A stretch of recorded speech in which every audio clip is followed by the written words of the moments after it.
Hello, Education 1030 students. I hope everyone had a great week. We just completed our first Unit 1 exam. So now we're ready to move into Unit 2. So to recap, Unit 1, we talked about water state resources, the differences between high school and college. We moved into career exploration and career readiness. We took and watched our very first video for exploring the field and did our very first video reflection. Then we moved into time management and how we manage our time. So now to start Unit 2, we are moving into learning styles. So module 4, is to all talking about how you learn. It's critical for you to know this because learning is a process that actually physically changes your brain. So it's important for you to discover the different types of learning and learning practices that will help you be successful. So the more informed you are, um, the better you are at making effective choices for studying. Chapter 2 is where we're going to spend a lot of our time. I'm going to talk to you about a few things I want you to look at before I get into the actual assignment. So, our objectives for this module is not only to discover the different types of learning and learning practices and making informed decisions based on those practices, but really look at what a growth mindset is and how this can impact our motivation and also if we're going to be successful or not. We're going to look at different kinds of learning styles, our personality type models, which also influence learning. We're also going to look at something called hidden curriculum and how we're going to navigate that. So you will have to read chapter 2 in your OER college success textbook. You will have your module 4 quiz. You will have a homework assignment that is called Complete the Grit and Learning Goals activity, which I will be going over. But I wanted to spend some time talking about a few things in the textbook that I really want you to focus on when you're reading chapter 2. So, the first thing I want us to look at in your OER textbook is going to be table 2.1. And this is a table that talks about Bloom's taxonomy. So, Bloom's taxonomy is basically a set of categories that is often used in college or by educators. And what it does, it determines where the students are within that level. Okay. So you almost would think of it, even though I laid it out in a table, you would think of it as a pyramid, right? Where you're going to grow. And if you look on table 2.1 at the bottom, you're going to see remember. So this is the lowest level of applied learning, right? It's basically as it states recall, remember, facts, things of that sort. Then you move into understand and comprehend, where you start to actually um, draw a relationship between ideas, concepts, and be able to explain the content in your own words. Then you move into apply, the next level, and this is where you're applying what you're learning. So, more of a hands on and using the information to rewrite something, um, to be able to use it with other things. And then you will analyze. So, that will be the next level you would go to where you're starting to draw connections with the material. Um, this is where you can compare and contrast different things when you're analyzing it. And then we have evaluate. So evaluate is where we're going to justify or support our way of thinking based on what we know about a certain specific content. We could even make arguments. That's all part of evaluating something. And then lastly, the highest level, which would be create.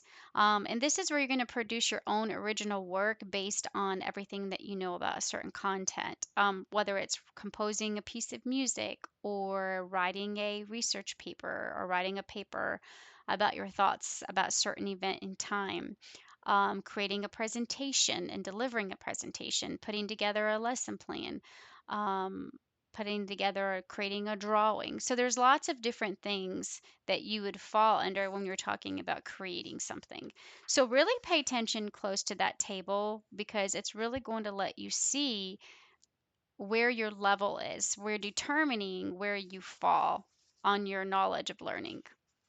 And then the other thing I want us to look at is table 2.2 where we talk about grit, okay, and what grit, the acronym GRIT stands for. So G stands for growth, um, R is resilience, I is instinct, and T is for tenacity.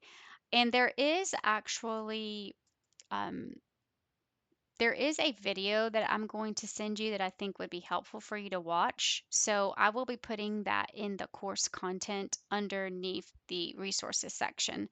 And I would like you to watch that video because I feel like it would allow you to make a connection with the content. Okay. Then you're going to look at the gratification model and the uses of it. And this is all going to be in the section underneath 2.4. So you're going to use this to make sure that you are able to get your needs met. Okay.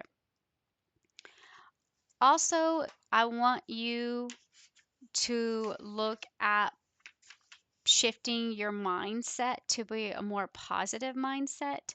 Um, we also like to call it growth mindset.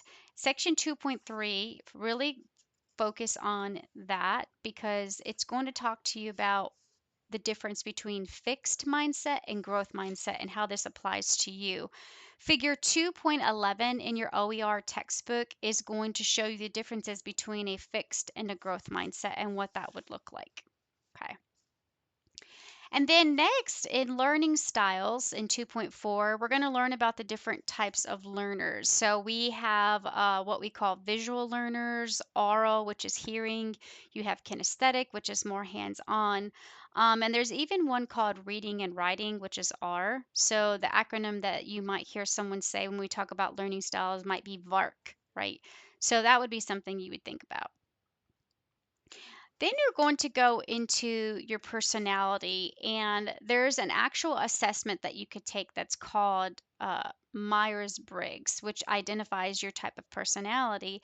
And what that tells us is that the Myers-Briggs is broken down into four traits, right? And these traits, these four traits of extroverted, intuition, feeling, and judging, are broken into two opposites, okay? Um, and table 2.5 goes into talking about those and also talks about in this section how your personality plays a role in your learning.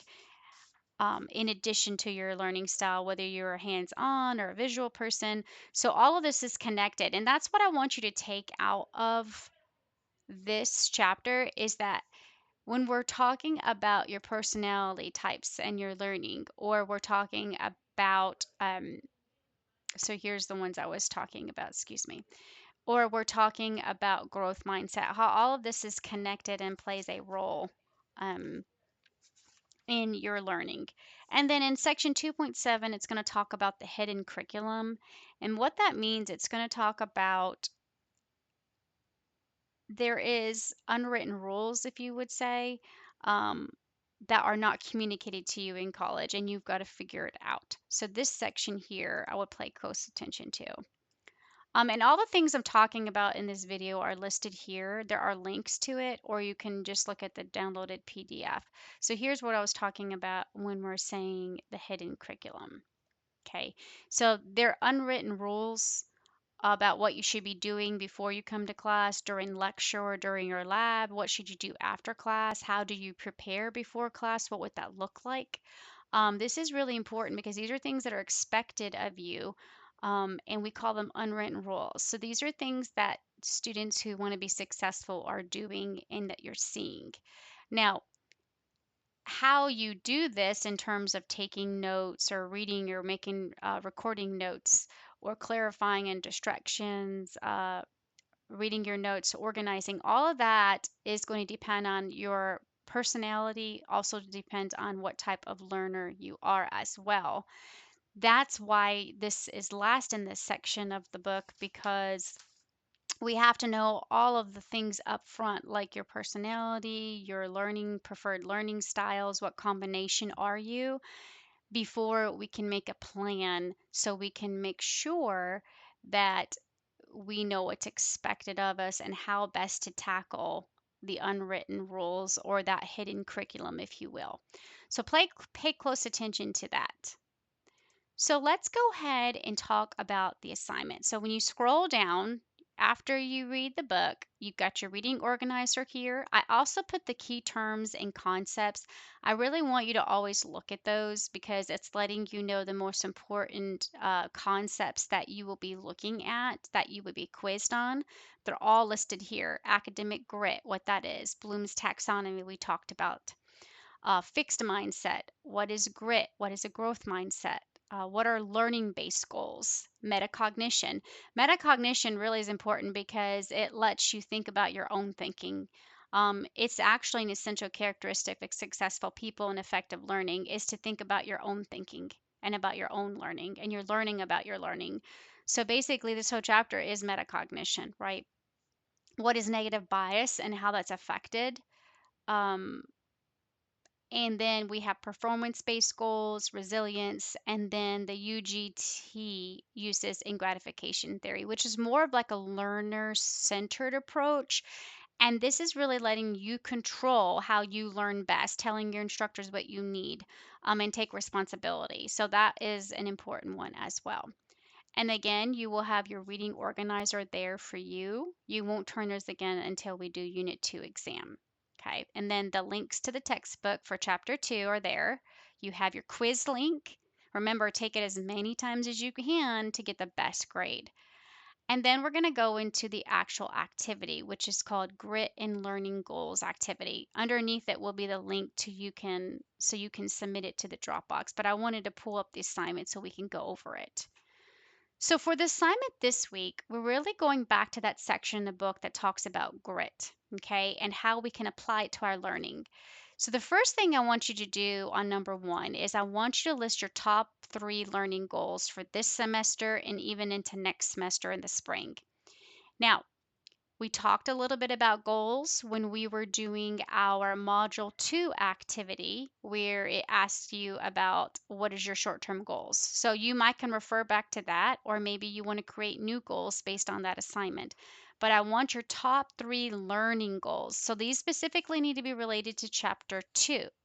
So if your answer for short-term goals wasn't academic on the Module 2 academic plan, then you may want to look at the textbook and determine what your learning goals would be for this semester and next.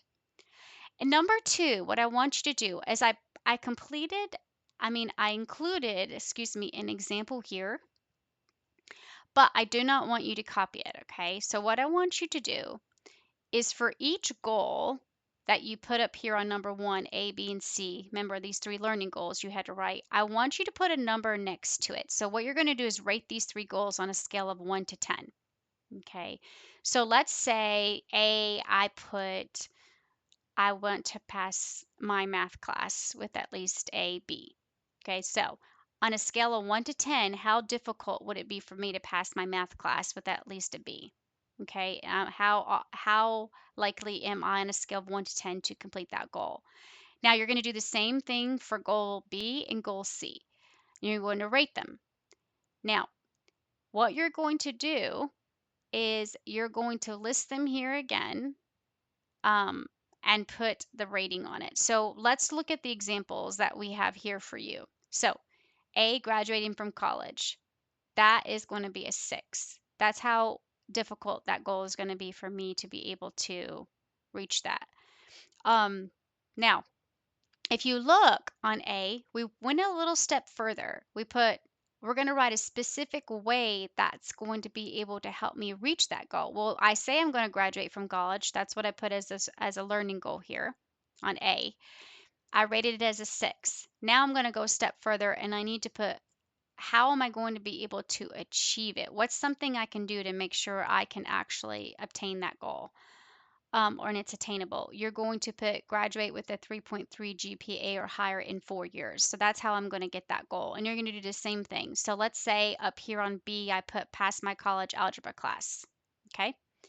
That's going to be about a level 5 on the difficulty scale of 1 to 10. Well, I'm going to put something here to show how I'm going to make sure that happens. I'm going to earn at least an 85% on all 4 of my exams in my class.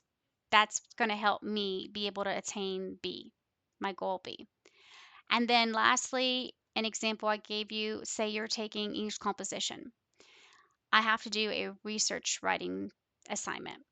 I'm going to improve my research writing skills. That is one of my goals. I'm taking it this semester. I realize I'm having trouble. I'm going to have to take English composition again next semester. It's going to be the English Comp 2. I put a goal for me to improve my research writing skills.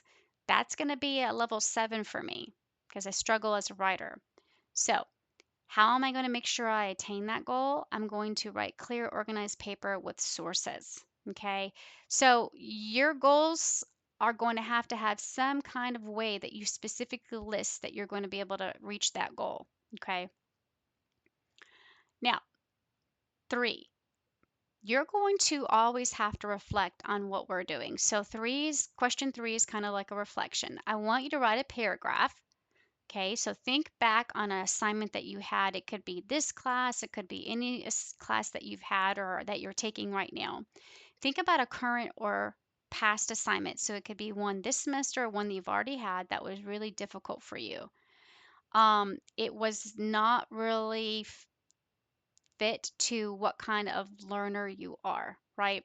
So what you're going to do is write a paragraph that describes what you could do to dig deeper to be able to succeed on that assignment.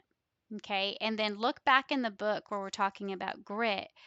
And I want you to explain what would a person with exceptional grit do to make sure you were able to be successful on that assignment, right? And make sure you succeed.